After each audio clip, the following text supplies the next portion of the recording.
What's up, you guys? Welcome back to my channel. For today's video, we have a cute little braided pony for Aria. It is back to school, so y'all know we are back to protective styles because that makes the mornings that much easier. We are starting out on freshly washed, conditioned, and blow-dried hair. I realized that she may need a trim pretty soon, just given how frizzy and frayed her edges are, so that'll be something to look forward to. If you guys think I should film it, definitely let me know in the comments. To get started with this hairstyle, we're doing a braided pony, so you want to create a intersection, a four-way intersection with your parting, and the point where all four lines meet, that is going to be the center of your ponytail. So right now you see me just making that first vertical line. I feel like with braided ponies, the parting is pretty important, so you want to make sure you have it nice and neat and straight as it can be. Here you see me just kind of testing out where the intersection of the ponytail will be, and then I go in and make the cross section line. That way when we're all done, we have an intersection in the middle of the head, like I said, where the ponytail is going to be.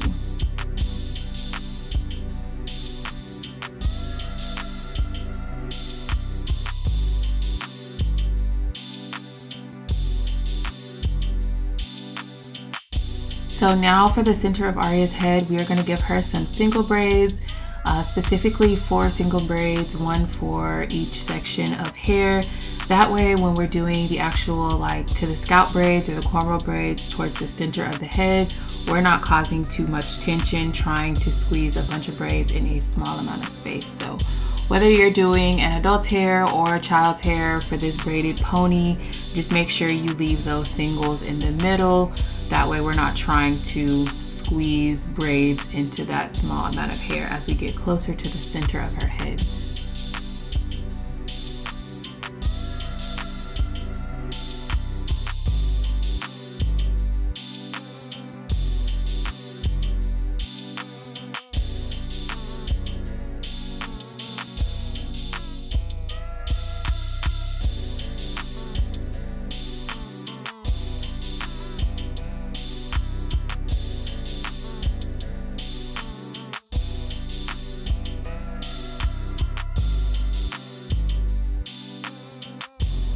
Once I finish this braid, you'll be able to see how I completed the middle section of Aria's hair.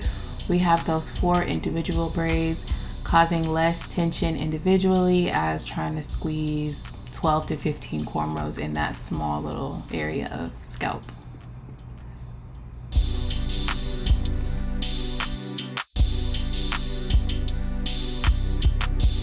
So now we're working on what's going to be the bang or the side bang for Aria. Kind of the same concept that I had for the middle of the head. We're going to apply it to this bang area as well. So to begin this clip, you saw me making 2 rows of hair, and in those 2 rows of hair, we're going to have 2 braids each. And then right above that, the section that I'm dealing with right now, those are going to be the actual cornrows to the side. So we're again avoiding adding braids to a small section of hair and instead creating single braids in that place. This adds to the fullness of the bang area and then also just reduces the amount of tension that will be caused by us trying to cornrow all of that hair.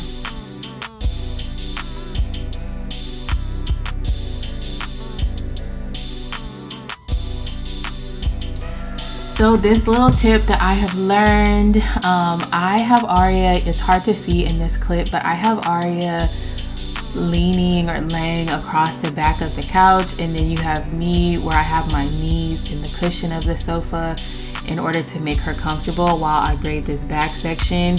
This section can be tricky, just how to place, you know, the child or the adult, whoever's hair you're doing, and then also be able to see to braid yourself. This is one way that I found is comfortable for the both of us. It was also pretty late, or no, it was actually very early in the morning at this point, right before school. So I wanted her to be as comfortable as possible while I did this section.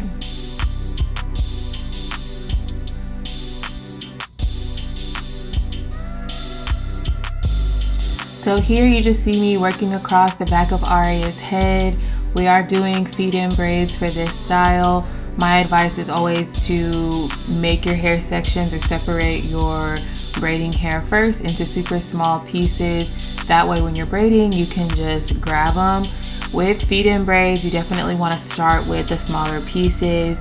That way you have kind of more room to add pieces, especially if you're going to be doing longer braids, which in this case, they did start out pretty long, and then I cut them down to what I think is an appropriate length. But just add those small pieces. That way you always have room to add hair without the braid becoming too bulky.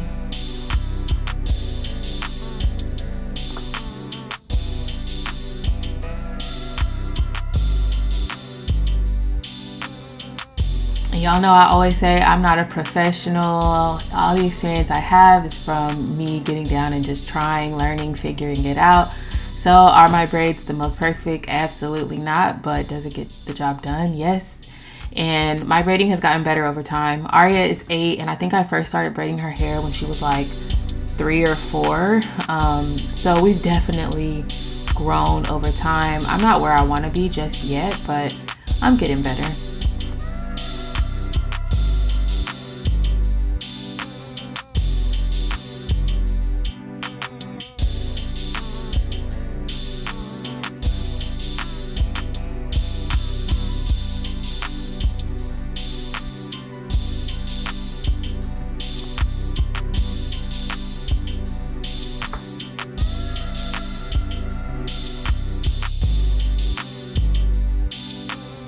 And here is what those braids in the back are looking like so far. I'm actually very, very proud of myself.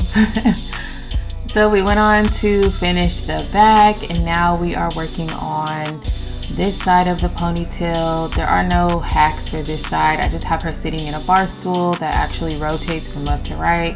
And then her head is leaning against my chest just to provide some, additional support, because children are not the best at holding their heads still. So that's what we're doing here, and we are almost to the end.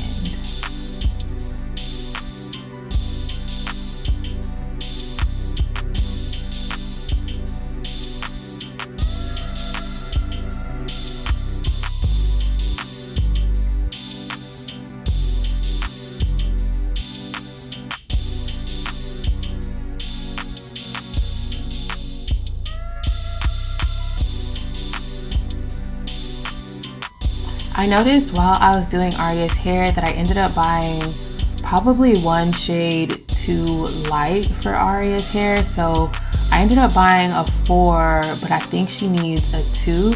I cannot be the only one that goes to the beauty supply and completely forgets what color I'm supposed to actually be getting. Her and I both have the same hair that is dark, but also has some sandiness to it, like some light brown sandiness to it, and I just always get confused. I feel like the color changes in the sun, and then I get to the beauty supply and just forget what I'm supposed to be doing. So this hair is a little bit light, but in the end it worked out fine. Alright, so in this clip you see me working on the same braid that I was just braiding in the previous clip. I included this part because I wanted you guys to see that I continued, or I have the braid pulled in the same direction that I was already braiding. So instead of, as I braid down, just holding it out away from my body, I crossed over her to make sure that I'm still pulling the hair, braiding the hair down in the section that the braid was already going, just to not cause too much discomfort. Here we are rounding out to the end. We have all the beads on there. Aria selected purple this time. At this point, we have easily 1,500 beads of all different shapes and colors. We are bead connoisseurs, okay? She chose a purple look for this time, so we got the beads on there. We're just gonna go in, cut the ends off, and then clean the braids up just a little bit, and then we'll call it quits for her. Aria used to be really good about getting her hair combed. She liked to sit, and she used to be just really good at getting her hair combed, but it seems like the older she's gotten, the more over it she's becoming. She definitely loves the end product and is so happy with her hair every single time, but she hates sitting. So I don't know if I'll continue to include her in as many videos, but for now, here is the return of Miss Aria, and we are all done. Thank you guys so much for watching. Let me know if you decide to recreate this style, and we'll see you in the next one. Bye.